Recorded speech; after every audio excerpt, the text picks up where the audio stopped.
अविश्वास प्रस्ताव पर चर्चा चल रही है और अविश्वास प्रस्ताव पर पल पल की अपडेट न्यूज 18 पंजाब हरियाणा हिमाचल आपको दे रहा है। अविश्वास प्रस्ताव पर सीक्रेट वोटिंग की मांग की गई है। कांग्रेस ने पेश किया अविश्वास प्रस्ताव, सीक्रेट वोटिंग होनी चाहिए। भूपेंद्र सिंह हुड्डा की तरफ से कहा गया अविश्वास प्रस्ताव पर चर्चा अभी भी जारी है। चलिए सीधे रुख कर लेते हैं। हरियाणा विधानसभा का सदन की कार्रवाई चल रही है और अविश्वास प्रस्ताव पर चर्चा भी। क्योंकि आपका टारगेट कुछ और था, आपका टारगेट ये कानून नहीं थे, आपका टारगेट कुछ और था।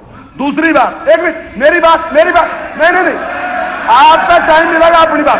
दूसरी बात क्या लाठीचार्ज की आपने कही, आपने लाठीचार्ज की बात कही। नहीं, जी बैठ जाइए। आपने लाठीचार्ज की बात कही। अध्यक्ष महोदय, मैं कहना चाहूंगा कि लाठीचार्ज का कोई प्रूफ लाओ तो सही, कोई मेडिकल तो लाओ। हम आपके दे रहे मेडिकल और हम दिखाते हैं लाठीचार्ज नहीं। जिस प्रकार की घृणा के साथ लाठीचार्ज करी गई, आपने कुलदीप बिश्नोई के समर्थकों वाला लाठीचार्ज नहीं करी थी, आपने उसकी 100 गाड़ियां तोड़ दी थी। गाड़ियां, इसको कहते हैं घृणा, इसको कहते हैं नफरत। ऐसा नहीं है कि उसके साथ किसान नहीं थे। उस दिन किसान कहां चला गया था आपका? तो जो घृणा आपके मन में थी वो साफ वहां पे नजर रहती। आप कह रहे कि भाई कानून लेके आए और ये कानून अंधेरे में लेके आए। 19 साल से इनके ऊपर कार्रवाई चल रही थी। और भाइयों बहनों, मैं एक माननीय अध्यक्ष महोदय, मैं एक बात कहना चाहूंगा कि हम कितना ही बढ़िया भाषण दे लें, लेकिन भाषण से किसान का पेट नहीं भरता। मैं जो कर्म करूंगा उससे पता चलागा मैंने किसान का हितैषी हूं या मैं किसान के खिलाफ हूं। मैं बड़ी बड़ी बातें तो कह रहा किसान से, ये कर दूं वो कर दूं, कर कुछ नहीं रहा। अब मैं थोड़े से आंकड़े आपके सामने रख रहा।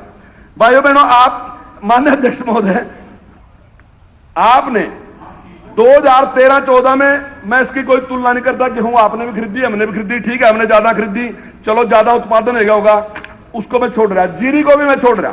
जीरी आपने भी खरीदी, हमने भी खरीदी। नहीं, मैं आंकड़ा दे सकूं आपसे 30% ज्यादा है, पर मैं उसका जिक्र नहीं करता ज्यादा है क्योंकि कोई बात नहीं।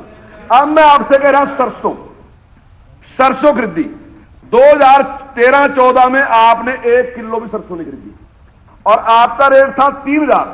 2021 में हमने 7.49 लाख मेट्रिक टन सरसों खरीदी और रेट था 4425। अब इससे पता चलागा किसान का कौन है। बाजरा, आपने बाजरे पर बहुत ध्यान दिए। अध्यक्ष महोदय, मैं बताना चाहूंगा कि 2013-14 में इनका बाजरे का रेट 1250 था, लेकिन 1 किलो भी ने खरीदा नहीं है कहीं से भी। हमने 2020-21 में 7,36,314.5 लाख मेट्रिक टन बाजरा खरीदा और 2150 रुपए का खरीदा। चना 2013-14 में इन्हें 1 किलो भी चना नहीं खरीदा, रेट इनका था 3000, खरीदा 1 किलो भी नहीं। हमने 2020-21 में 10,636.46 लाख मेट्रिक टन हमने खरीदा, रेट है हमारा 4875। सूरजमुखी 2013-14 में ना एमएसपी था और ना खरीद थी। हमने 2020-21 में 16,207 मेट्रिक टन हमने खरीदा और रेट था 5650। मक्का 2013-14 में ना एमएसपी था और नहीं 1 किलो खरीदा। 2020-21 में हमने खरीदा 4016.55 मेट्रिक टन और रेट था 1850।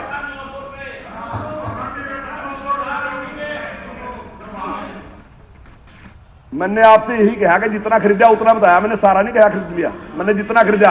आपने 1 किलो भी नहीं खरीदा। मूंग 2013-14 में ना एमएसपी था कांग्रेस के टाइम में और ना ही 1 किलो खरीदा गया कहीं भी। हमने 2020-21 में 1099.65 मेट्रिक टन हमने खरीदा, रेट हमारा 7196। तो ये सारी चीजें खरीदी। और दूसरा, मैं एक और बात कहना चाहूंगा कि जो डिफरेंस है, अभी आपको बताता हूं मैं। गेहूं 5 साल में जो आपने रेट बढ़ाया हुआ है 270 रुपए गेहूं का, हमने जो रेट बढ़ाया हुआ है 575 रुपए। धान का आपने जो रेट बढ़ाया हुआ है 290 रुपए, हमने जो रेट बढ़ाया हुआ है 558 रुपए। सरसों का आपने जो रेट बढ़ाया हुआ है 1220 रुपए, और 5 साल में जो हमने रेट बढ़ाया हुआ है 1375 रुपए। बाजरा हमने जो रेट बढ़ाया ना, आपने जो रेट बढ़ाया 410 रुपए, और हमने जो रेट बढ़ाया 900 रुपए। चना आपने जो रेट बढ़ाया 1270 रुपए, और हमने जो रेट बढ़ाया वो 1875 रुपए। सूरजमुखी आपने तो रेट ही नहीं घोषित करा, हमने 5650 खरीदी। मक्का आपने रेट घोषित नहीं करा, हमने 1850 खरीदी। दूसरी बात, किसान के लिए पहली बार कोई ऐसी सरकार आई जिसने 18% का ब्याज था जो अटल बिहारी वाजपेयी ने उसको कम करके और 9% बनाया। अब यह सरकार ऐसी है जिसने कोऑपरेटिव का जो ब्याज था वो 0% पे कर दिया। वो ये सरकार है जिसने किसान समृद्धि योजना, हमने किसान समृद्धि योजना दी, हमने किसान के खाते में 6000 रुपए डाले। अब यहां बैठे बहुत से किसान कहेंगे अपने 6000 ठाले जा मंत्री 6000 थी हैं। आप बड़े आदमी हैं, आपको 6000 नहीं चाहिए, यह बात सही है। कई बार वहां से आवाज उठी कि स्वामीनाथन को किसने लागू किया, क्यों नहीं किया। आप स्वामीनाथन गोगी जी चले गए उठकर, वो कह रहे थे स्वामीनाथन लागू कर दो, तो हम खुश है, हमें कुछ नहीं चाहिए, स्वामीनाथन लागू कर दो। तो स्वामीनाथन क्या कहे, वो कहे उत्पादन लागत घटा दो। हमने 6000 रुपए डाल दिए। अगर कोई 2.5 एकड़ का जिम्मेदार है, 3 एकड़ का जिम्मेदार है, उसके सारे खर्चे हमने पूरे कर दिए, नहीं कर दिए। उसके बीज के पैसे हमने दे दिए, उसके खाद के पैसे हमने दे दिए। मुआवजा देने की अगर बात आवा तो हमने 6000 करोड़ रुपए से भी ज्यादा मुआवजा इस 6 साल में दिया। तो ये सारी चीजें सिद्ध करती हैं कि हमने जो किसान के लिए काम किया वो बेमिसाल है। लेकिन आपको उससे सेटिस्फाई नहीं है, इसलिए आप सारी गड़बड़ करना चाहते हैं, अव्यवस्था फैलाना चाहते हैं। फैलाने वाले तो कुछ हो रहे हैं अव्यवस्था, लेकिन आप भी उनका सहयोग कर ले रहे। मैं एक बात पूछता हूं, आप मुझे कोई एक उदाहरण बताओ ऐसा कि आज तक आंदोलनकारियों ने कहीं बैरिकेड तोड़े क्या?